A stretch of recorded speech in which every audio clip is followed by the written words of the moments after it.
ছাগলটা 1 দিরহাম বা 1 দিনারের বিনিময়ে ক্রয় করবে? তখন সাহাবীরা সবাই বললেন, না, আমরা এটা কেউ ক্রয় করবো না 1 দিরহাম বা 1 দিনারের বিনিময়ে। যখন রাসূল সাল্লাল্লাহু আলাইহি ওয়াসাল্লাম বলছেন যে লিদ্দুনিয়া আহাউনু আলাল্লাহি মিন হাদা আলাইকুম, যে আল্লাহ তাআলার কাছে এই দুনিয়ার মূল্য এই মৃত ছাগলের চাইতেও কম। তাহলে একজন মুসলিম দুনিয়ার কতটুকু মূল্য নির্ধারণ করবে? এই দুনিয়ার কোনো মূল্যই একজন মুসলিমের কাছে নাই।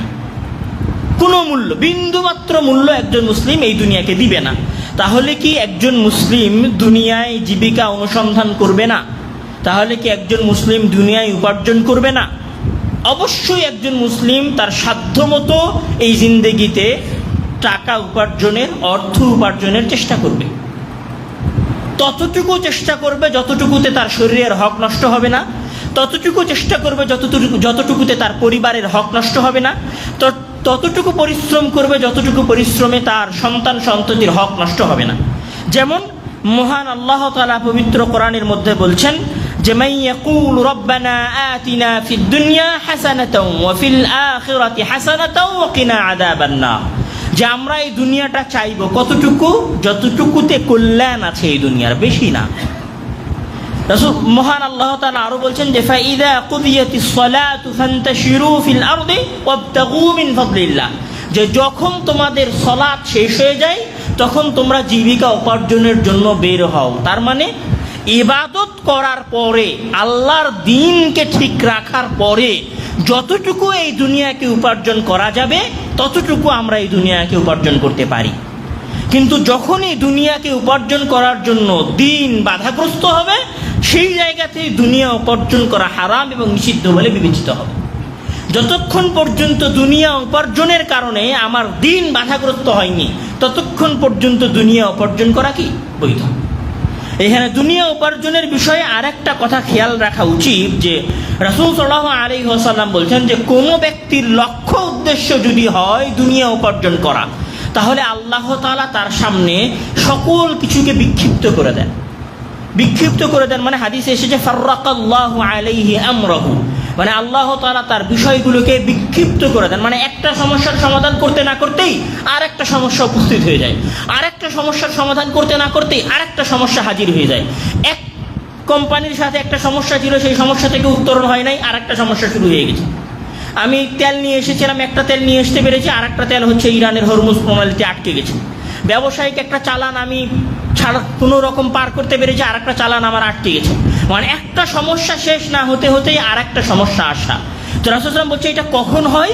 যখন মানুষের লক্ষ্য হয় শুধুমাত্র দুনিয়া উপার্জন করা। কিন্তু কোনো মানুষ যদি ওয়ামান কানাতিল আখিরাতু নিয়াতাহু, আর কোনো মানুষের ইচ্ছা যদি হয় আখিরাত, নিয়ত যদি হয় আখিরাত, জামা আল্লাহু আমরাহু, তখন আল্লাহ তাআলা তার সকল বিষয়কে এক জায়গায় করে দেন।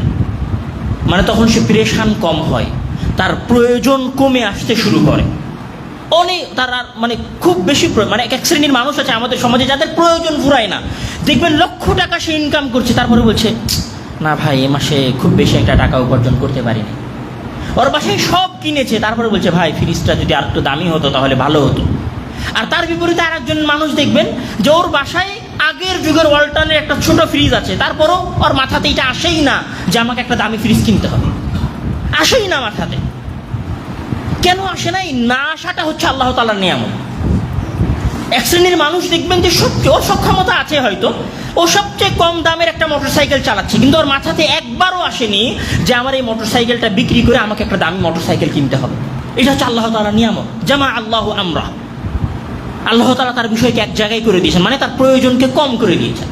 আর একজন মানুষের প্রয়োজনেই ফুরাচ্ছে না, কোটি কোটি টাকা, তাও প্রয়োজন শেষ হচ্ছে না। আল্লাহ তাআলা প্রয়োজন কিভাবে বাড়িয়ে দিবেন জানেন? আগে ছিল গুলশানের একটা ফ্ল্যাটে, তারপরে আল্লাহ তাআলা প্রয়োজন বানিয়ে দিবে যে তোমাকে 1000 কোটি টাকার একটা বিল্ডিং বানাতে হবে। তখন এবার ছোট 1000 কোটি টাকার পিছনে 1000 কোটি টাকার যখন বিল্ডিং বানানো হয়ে যাবে, তখন আল্লাহ তাআলা প্রয়োজন বানিয়ে দিবে, আচ্ছা বাংলাদেশে তো একটা বিল্ডিং হলো, তাহলে এবার একটা বিল্ডিং হতে হবে দুবাই। তখন প্রেশান, আচ্ছা দুবাই বিল্ডিংটা কখন হবে? অমুক জায়গা থেকে লাভ করতে হবে, অমুক জায়গা থেকে লাভ করতে হবে, অমুক জায়গা থেকে লাভ করতে হবে। আচ্ছা দান একটু কমাই দিতে হবে, এই মাসে আমি এত দান করবো না, এই রমজান মাসে দানের পরিমাণটা একটু কমাই দাও, বাস প্রয়োজনের পিছনে তখন ছোটা শুরু হয়ে যাবে। এটা আল্লাহ তাআলার পক্ষ থেকে আসে।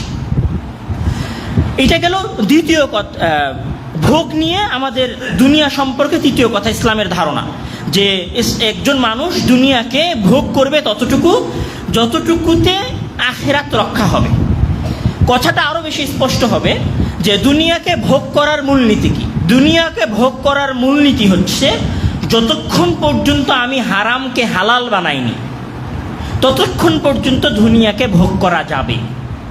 যতক্ষণ পর্যন্ত, আবার বলছি, যতক্ষণ পর্যন্ত আমি হারামকে হালাল বানাইনি এবং আমার দিন বাধাগ্রস্ত হয়নি ততক্ষণ পর্যন্ত দুনিয়াকে উপভোগ করা যাবে।